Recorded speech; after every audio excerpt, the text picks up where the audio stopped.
Dapat po maging aral sa mga bangko, especially ang bangko ng gobyerno kung saan nakadeposito ang pera ng mamamayang Pilipino na dapat hindi ito nawi-withdraw ng ganon-ganon na lang kung hindi malinaw kung saan gagamitin at hindi dapat ito nawi-withdraw ng cash.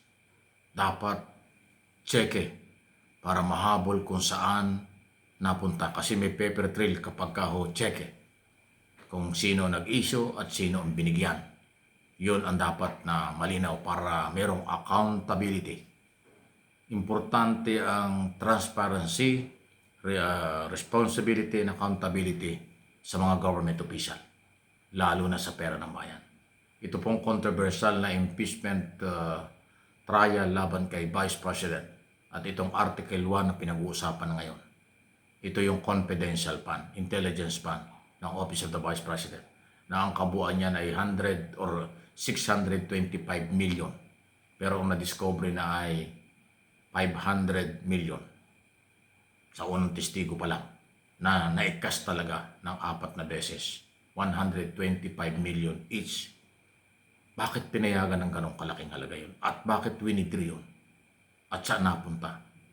Kaya dapat maging aral kasi kung magiging normal at huwag naman sana, kung parang ganyan lang kadali na makapag-withdraw ang isang opisina ng gobyerno sa bangko at pera ng mamamayan, walang proteksyon sa pera ng mamamayan. Kahit ang Commission on Audit, mahirap habulin yan. Kasi parang lamsam kinuha mo ng buo tapos nawala yung pera. Yan ang dapat i-justify na mabuti.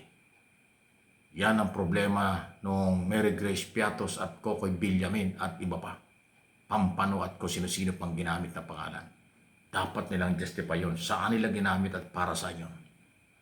Intelligence fund, dapat yan ay merong kumpletong dokumento kung anong project yan, anong pinagamitan. Pero kung halimbawa katulad niya, sunod-sunod na winidraw ng pare-parehas ang amount at yung sistema, pare-parehas din, iisang bangko, iisang grupo ng mga pangalan ang nag-withdraw. Tapos inilagay lang sa gym bag at nilabas lang ng bangko na parang ganun lang. Walang armor van na nag-deliver o pumick up.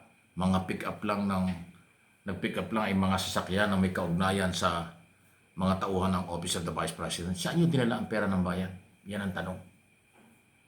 Kaya nga bahagi yan sa impeachment, article of impeachment.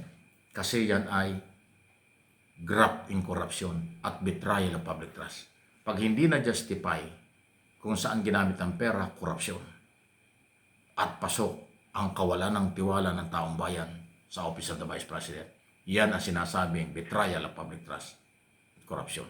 Hindi po biro yan. Kaya huwag pamarisan ng ibang ahensya ng gobyerno. Impeachable official man kayo o hindi, yan ay korupsyon kapag hindi ho malinaw kung saan gagamitin. At ang pera ng mamayan dapat pinapangalagaan. Dapat tama ang pinaggagamitan. Dapat may dokumento ang lahat. Hindi pwedeng cash ang withdraw tapos mawawala yung pera. Yan ay korupsyon. Dapat dokumentado kapag pera ng bayan kahit barya hanggang sa milyones, hanggang sa bilyon o trilyon, dapat malinaw kung saan nagagamit. Huwag basta na-withdraw. Ganyan silang kalakas ng loob. Ganyan din sila ang kapabayaan sa magbigay ng proteksyon. Kaya ito ay malaking hamon sa lahat ng kinaukulan sa darating na mga araw at panahon. Huwag pamarisan ng ganito. Meron kayong pananagutan. Mayroong accountability ang bawat opisyal at tauhan ng isang opisina o departamento o ahensya ng gobyerno, local o national. Yan po yung totoo. Basta pera ng mamamayang Pilipino. Nakakalungkot, ang daming mahihirap na Pilipino na hindi nakakakita ng 1,000 piso, hindi nakakakita ng 100,000, hindi nakakakita ng 1,000,000, hindi nakakahawak ng kahit magkano sa hirap ng buhay. Pagkatapos ito, katulad ng unang winidraw, December 20, wala nang opisina halos noon. Puro Christmas party na yon. Nang unang report nga ay December 20, 2022, tapos December 31 ng 2022, 11 days, naubos yung 125 million. Tapos, di ba, sinabi ni Madreaga yan doon sa pagharap niyo sa doon ho sa Committee on Justice. Sinabi niya, hindi 11 days, 24 hours lang. Ganong katindi. Dapat bawat 5, bawat piso, bawat libo, kung magkaan man, basta pera ng bayan, dapat yan maingat na maingat at tama ang paggagastusan. Isipin mo, Pasko at bagong taon, umubos kayo ng ganong kalaking pera. Yan ay malaking pananagutan. Tapos ang dating ay para bang alalang, pinagtatanggol pa ng iba at taga-suporta. Anong klase kayo? Hindi kayo masusunod. Dapat kayong panagutin. Pagka yan ay natapos. Dito pa lang ho sa unang araw pa lang sa tingin ko ng paglalatag ng ebidensya tungkol sa mga tseke, may problema na ang pangalawang Pangulo. Sarili kong opinion yan. Ayaw kong pangunahan ng kung ano magiging desisyon nila. Ito ay sarili kong opinion. Kasi malinaw na yung pera ng bayan ganong kadaling na-withdraw at nagastos ng ilang tao. Kaya dapat lahat ng pinuntahan ng perang yon ipatawag, saan nila dinala, sino nag-utos sa kanila kung saan dadali ng pera. Yun na po yun.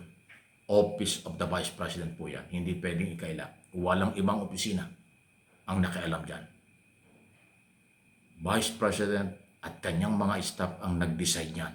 Yung pag-withdraw at paglalabas ng pera at paggastos ng pera, sila yung merong accountability ng ipaliwanag yan. Pag hindi na ipaliwanag, malinaw na korupsyon.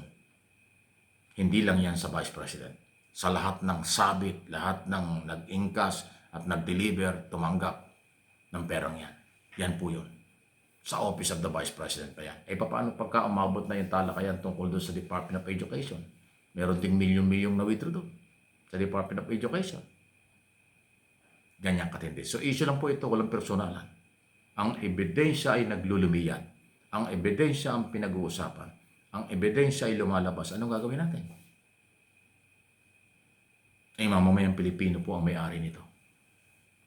Kaya yung mga ayaw maniwala, pinagtatanggol pa ito, ay bahala kayo. Nasa kamay ng mga senador judges sa ngayon kung anong kailang magiging kapasihan. Hindi nag-cross-examination ang Defense Counsel dun sa unang testigo.